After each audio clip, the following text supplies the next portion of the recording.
kung ipinagmamalaki mo si Maria nang higit kay Kristo, at kung iniibig mo si Maria nang higit kay Kristo, nako po, hindi ka karapat-dapat kay Kristo. Dahil ayon kay Kristo sa Mateo 10:37, ang umiibig sa ama o sa ina nang higit kay sa akin ay hindi karapat-dapat sa akin. Kung ayaw mong maniwala, hindi kaaway ka ni Kristo. Yun lang. God bless.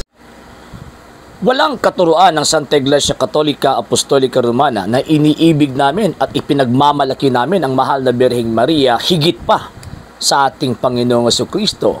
Kaya nga po sa mga dasal po natin, ang sinasabi po natin, pray for us. Hindi natin sinasabi na we will worship you or we worship you, yung mahal na Birhen. Bakit? Kasi ang katuruan ng Santa Iglesia Katolika Apostolika Romana, malinaw na malinaw po, na kung saan ang mahal na Birheng Maria iniibig at ipinagmamalaki po namin dahil sa ating Panginoong Hesukristo. Bakit? St. John chapter 17 verse 10, sabi ng Panginoong Hesukristo, sa pamamagitan nila ay pinaparangalan ako. And syempre, St. Luke chapter 10 verse 16, kahit sinabi po yan niya sa kanyang mga apostol, pero hindi po pwedeng ipaghiwalay po natin ang mahal na Birhen. Bakit po? Kasi siya po yung pinakaunang alagad, kumbaga. Kung titignan po natin yung biblical context at biblical presentation, ang pinakaunang alagad ng Panginoong Diyos ay ang mahal na Birheng Maria. Bakit? Siya po yung pinakaunang tumanggap sa misyon ng Panginoong Diyos na iligtas yung tinatawag na tao. So, nang sinabi ng Panginoong Jesucristo, St. Luke chapter 10, verse 16, na ang tumatanggap sa inyo, tumatanggap sa akin, at tumatanggap sa nagpadala sa akin. So, ibig pong sabihin, tantamount po yan na sinasabi ng Panginoong Diyos na ang sino mang magmamalaki sa inyo ay ipinagmamalaki ako. Ang sino mang hindi ipinagmamalaki kayo ay ikinakahiya ako. So, yan po yung punto po dyan, mga sir at saka mga mami.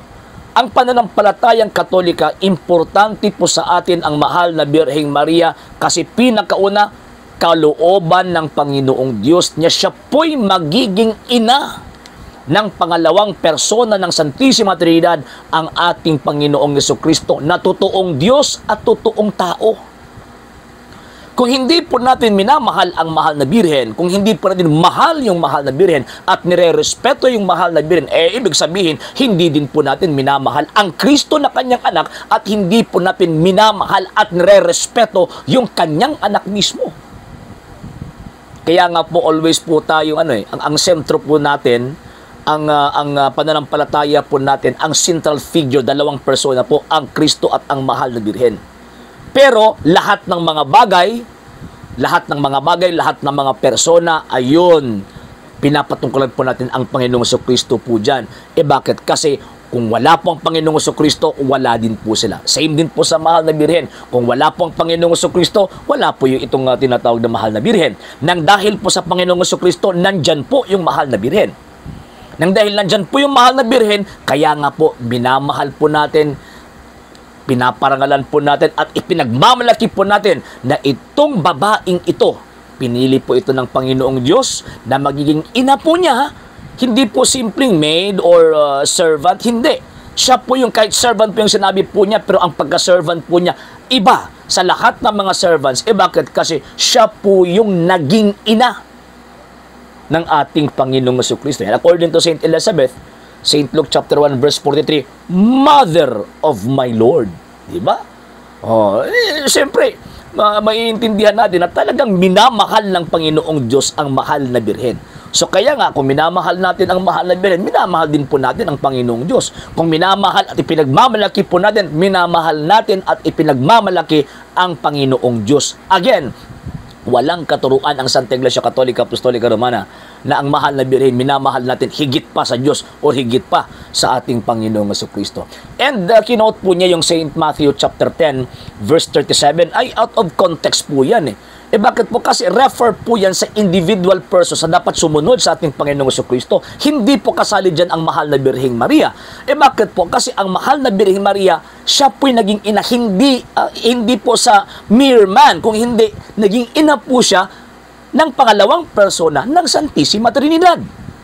Hindi po sa subject doon sa St. Luke chapter 10 verse 37. Refer po yan doon sa mga subjects na kung saan susunod sa kanya. Di ang mahal na Birheng Maria, matagal na pong sumunod sa Panginoong Diyos, matagal na pong sumusunod sa Panginoong Diyos, pamamagitan ng sinabi po niya, "Fiat, be it done unto me according to thy word." So, talagang itong mga taong ito, kaliwat ito ng banakon eh. Itong niredaksyonan po natin, kaliwat po ito ng banakon eh. Ibig sabihin, kaliwat po ito or salinlahi po ito ng ahas at aapakan po ito ng mahal na birhen.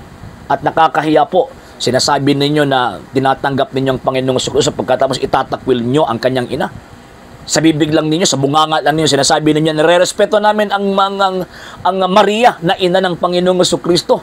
Pero sa gawa po ninyo, wala po eh. And remember, merong utos ang banal na kasulatan. St. Luke chapter 1 verse 48, sabi ng mahal na birhen, "From now on, all generation shall." Pag sinasabing shall, ibig sabihin, oblige.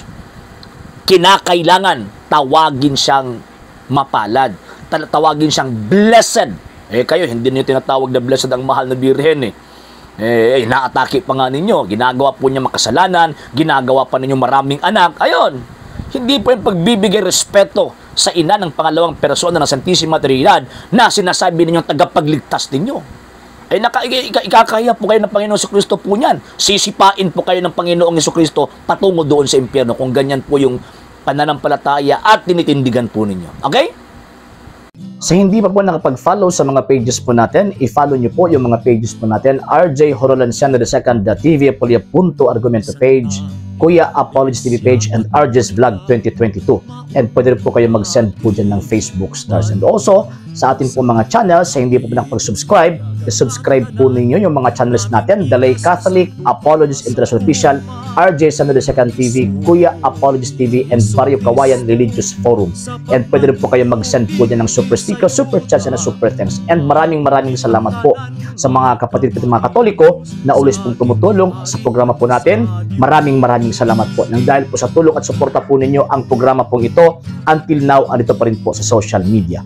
And until now din po, nangangailangan pa rin po tayo sa tulong at suporta po ninyo dahil wala po kami magagawa rito mga sir, mga ma'am, kung wala po yung tulong at suporta po ninyo. Sa gusto pong tumulong, sa gusto pong sumuporta, pwede po ninyong ipadala ang tulong at suporta po ninyo sa pamamagitan po ng ating mga account numbers dyan po sa atin pong screen. And pwede nyo po kaming i-message sa atin pong page kung via remittance po yung papadala po ninyo. Maraming salamat po in advance.